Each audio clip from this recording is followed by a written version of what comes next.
오늘은 어제보다 더 긴 말씀이었습니다. 사사기 9장의 말씀, 아비멜렉에 대한 기드온의 아들이었죠. 기드온의 아들 중 한 명인 아비멜렉에 대한 이야기들이 쭉 기록되어 있는데, 이 아비멜렉이 왕이 되려고 자기의 동족 세겜 사람들과 연합해서 70명이나 되는 그 이복 형제들이죠. 다 죽이고, 그 가운데 요담만, 막내 아들 요담만 살아남아서 요담이 저주를 하죠. 저주라고 해야 되겠죠.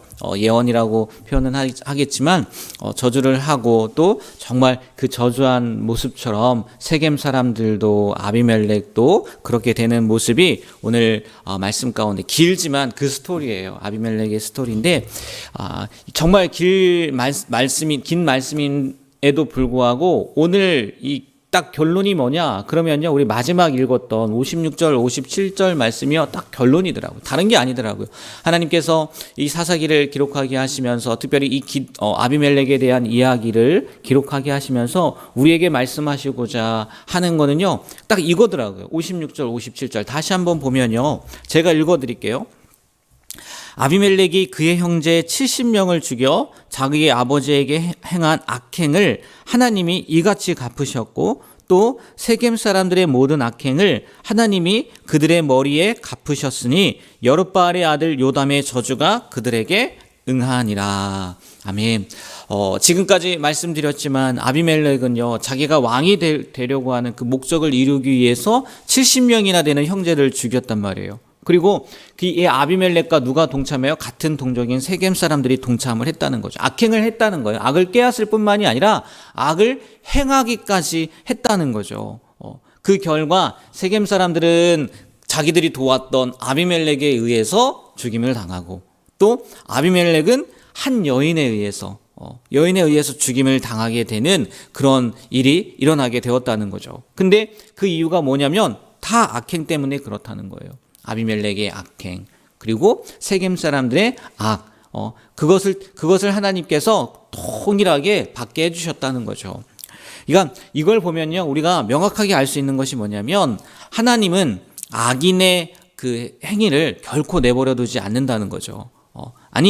악인은 하나님의 형벌을 결코 피할 수 없다라는 것을 이 사사기 9장의 말씀을 통해서, 아비멜렉의 이야기를 통해서 이스라엘 사람들에게, 또 우리에게 보여주고 계시다는 거예요. 하나님은요, 악을 도모해서 다른 사람의 피를 흘리는 사람들을요, 또 그걸로 말미암아 자기의 이익을 추구하는 사람을요, 결코 가만 내버려 두지 않으세요. 그게요, 하나님의 성품일 뿐만이 아니라 하나님께서요, 그렇게 말씀하고 계시다는 거예요. 시편 말씀을 보면요, 이렇게 기록되어 있어요. 공의로 세계를 심판하시며 정직으로 만민에게 판결을 내리시리로다. 사람들은요, 자기의 이익에 따라서, 때로는 판사들도, 요즘에 모디스에 보면 나오지 않습니까? 판사들도 자기에게 주어진 그 이익 때문에 잘못된 판결을 내린단 말이에요. 하지만 하나님은 그렇지 않다는 거예요. 공의로 판결을 내리실 뿐만이 아니라, 욥기 말씀은 물론 그 인간부에 대한 그 잘못된 생각들을 가르쳐주기 위해서 욥기를 기록한 거다라고 이야기는 하지만, 욥기의 말씀에도 분명하게 이렇게 기록하고 있어요. 뭐라고 이야기하냐? 악인을 살려두지 아니하시며 고난받는 자에게 공의를 베푸신다. 이 하나님의 성품이라는 거예요. 또 말씀이 그렇게 기록되어 있다는 거죠. 때문에요, 그 악인은요, 결코 하나님의 심판의 손에서 벗어날 수 없다는 거예요. 성경에 늘 그 이야기가 나오고 있다는 거죠. 근데 문제는 뭐겠어요? 때로 우리의 삶 속에서 이 악인들이 어떻게 해요? 성공하는 게 보인다는 거죠. 심판받는 것처럼 안 보여요. 악인들의 악행에도 불구하고요, 그들은요, 이 세상에서 심판 안 받는 것 같고 더 잘 되는 것 같고, 또 의인들을 보호하시고 공의로 판단하시고, 또 가난한 자, 약한 자를 도와주신다고 하는데, 오히려 그 의인들이 직접적으로 또 간접적으로 악인들 때문에 희생당하는 모습도 보게 된다는 거예요. 그게 문제라는 거죠. 어떨 때는 힘의 논리가 통하고, 악인들이요, 그 위세를 떨치고 있으니까, 우리 세상 가운데에도 유전, 무죄, 유전, 무죄, 무전, 유죄, 이런 얘기도 하고, 유권, 권력이 있으면 무죄고, 권력이 없으면 유죄다. 요즘에 검찰 얘기해서, 검찰이 있으면 무죄고, 검찰이 없으면 유죄다. 이런 얘기들도 하지만, 또 그런 일들이 일어나지만, 분명한 것은 뭐냐면요, 일시적인 거라는 거예요. 그대 결국은요, 하나님께서 말씀하신 대로 심판받을 수밖에 없다는 거죠. 조금 전에 말씀드렸던 것처럼 땅에서 그들에 대한 심판이 이루어지지 않는다 할지라도요, 마지막 때에는 반드시 뭐가 있다고요? 심판이 있다는 거예요. 수요 저녁 예배 때도 말씀드리지 않았습니까? 우리 그리스도인들이 믿는 네 개의 기둥, 신앙의 기둥이 뭐라고 했어요? 첫 번째는 창조 신앙이고, 십자가 신앙이고, 부활 신앙이고, 마지막 뭐예요? 재림 신앙이에요. 재림 신앙.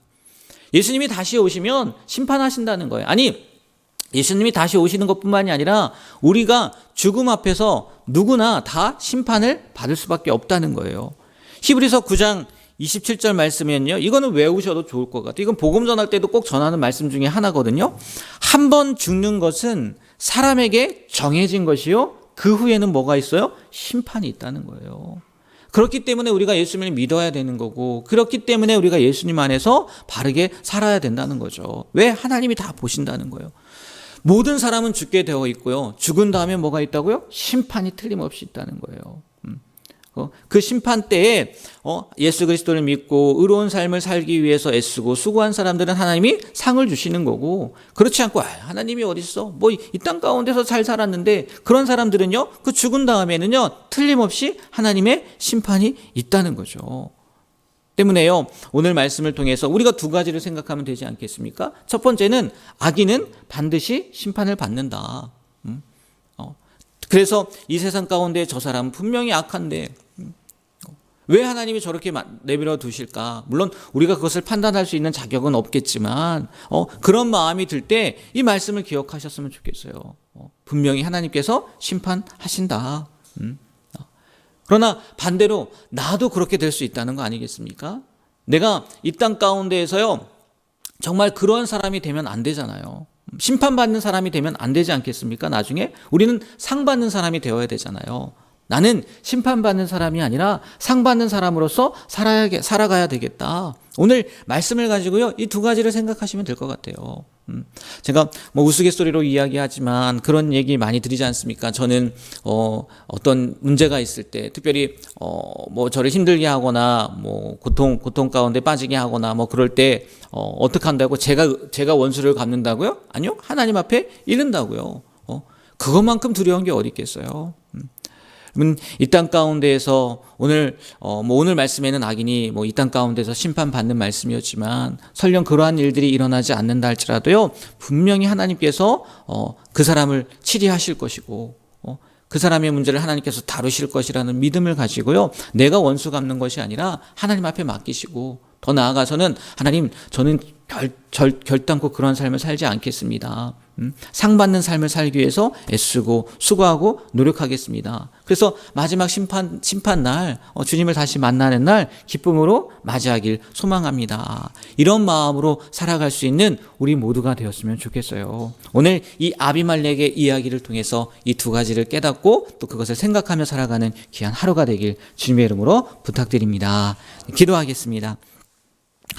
하나님, 오늘도 생명을 주시고 또 주님 앞에 나와 귀한 말씀을 읽게 하시고, 또 그 말씀을 통해서 우리가 어떠한 모습으로 살아가야 되는지 깨닫게 하심에 감사드립니다. 특별히 오늘은 악인의 심판에 대한 말씀을 나눴습니다.